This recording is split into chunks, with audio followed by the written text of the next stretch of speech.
Baik, selamat berjumpa kembali dengan Bambang dari Gate Indonesia.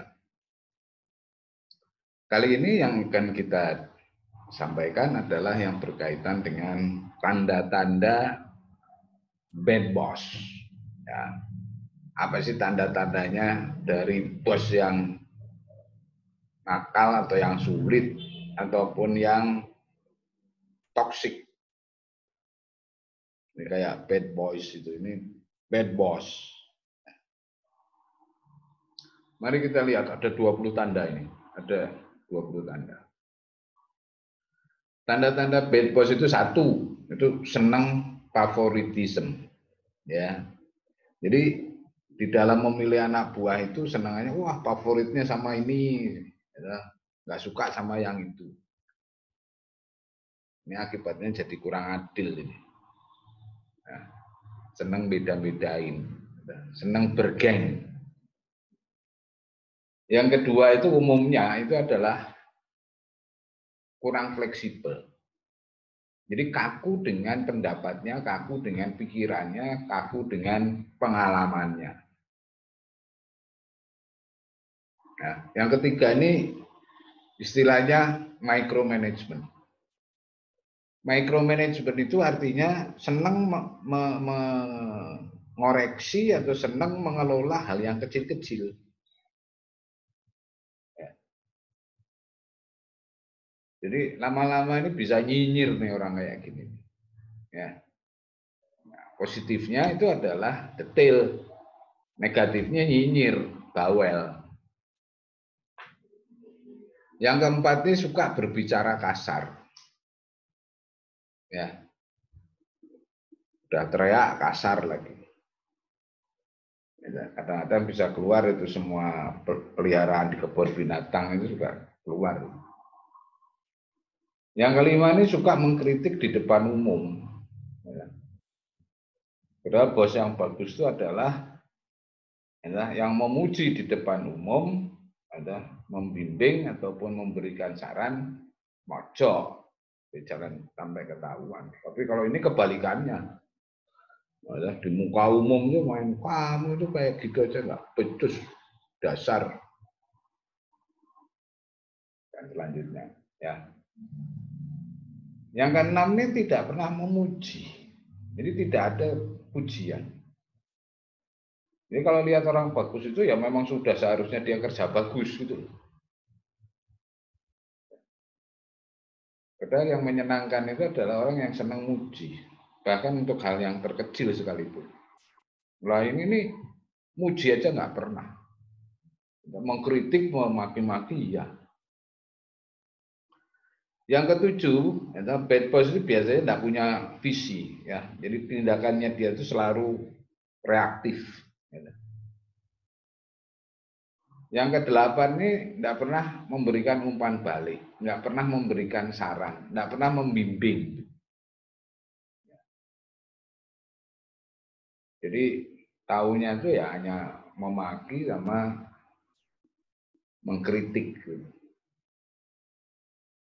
Dan biasanya suka mengambil tindakan sendiri kalau ada resign. Jadi begitu ada resign, Pak saya mau mengundurkan diri, ya langsung.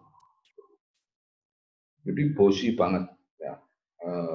Sok berkuasa banget.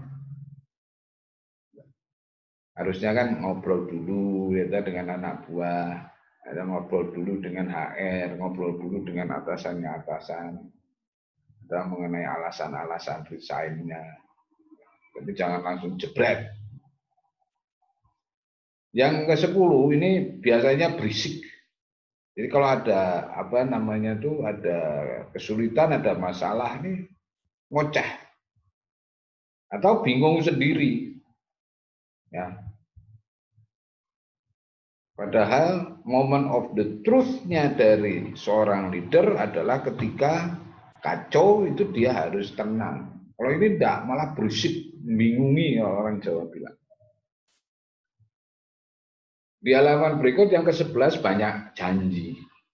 Jadi ciri-ciri bad boss itu adalah banyak janji, sehingga over promise. Karena memotivasinya adalah dengan janji-janji palsu. Yang ke-12 itu senangannya memperbudak, mengharap karyawan itu bisa kerja 24 jam sehari, 7 hari dalam 1 minggu. Ya, terus harapannya itu karyawan itu kerja terus. Ini udah tanda-tanda bos brengsek ini. Yang ke-13 tidak percayaan. Jadi makanya tadi ada mikro manajemen itu ngurusi hal yang kecil itu karena salah satunya itu adalah sebabnya adalah tidak percayaan kepada anak. Ya. Yang ke-14 ini suka komentar yang ngaco, yang nggak ada hubungannya. Jadi nggak ada hubungannya, dia suka nyeletuk berkomentar. Ya. Jadi out of context itu.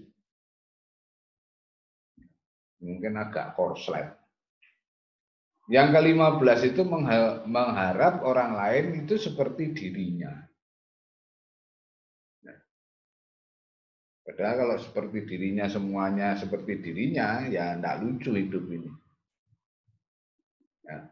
Tapi ekspektasinya itu pokoknya menurut gue, menurut pikiran gue, ya, semuanya harus kayak gue. Yang ke-16 biasanya orang kayak gini ini suka tidak terima atas kesalahannya. Jadi dia pasti ngeles ngeyel dan tidak mau menerima bahwa itu kesalahannya. Malah senangannya nyalahin orang lain. Yang ke-17 ini pelin-pelan ya. Pelin-pelan itu suka melanggar aturannya sendiri. Padahal dia yang bikin aturan, dia yang melanggar, kan aneh. 18 itu mengabaikan pergaulan. Nah, karena dia suka memilih ya, yang cocok, sehingga suka mengabaikan pergaulan, peduli amat dengan yang lain. Pokoknya aku, jadi egosentris. 19 itu biasanya kurang terampil berkomunikasi. Ya, tentunya ini adalah konsekuensi logis dari ketidakmampuan untuk bergaul, ya, ketidakmampuan untuk menyampaikan hal-hal secara tertata. Ya. Ujung-ujungnya ya tidak berkomunikasi, menyendiri orang itu. Yang ke-20 yang terakhir adalah umumnya tanda dari bad boss itu arogan, belagu. Dagunya kalau jalan itu ke atas. Memandang orang lain itu goblok semua. Ya. Nah, ini adalah 20 tanda-tanda bad boss. Ada yang punya 5, ada yang punya 10, ada yang punya 15, ada yang punya 20-20-nya. Nah, kalau punya 20-nya ini udah kebangetan itu. Udah bad, ugly lagi, bos. Ya, mudah-mudahan ini bisa menjadi menjadi reference gitu, untuk melihat tanda-tanda dari bad boss. Mudah-mudahan bermanfaat. Kita sampai jumpa di topik berikutnya. Terima kasih.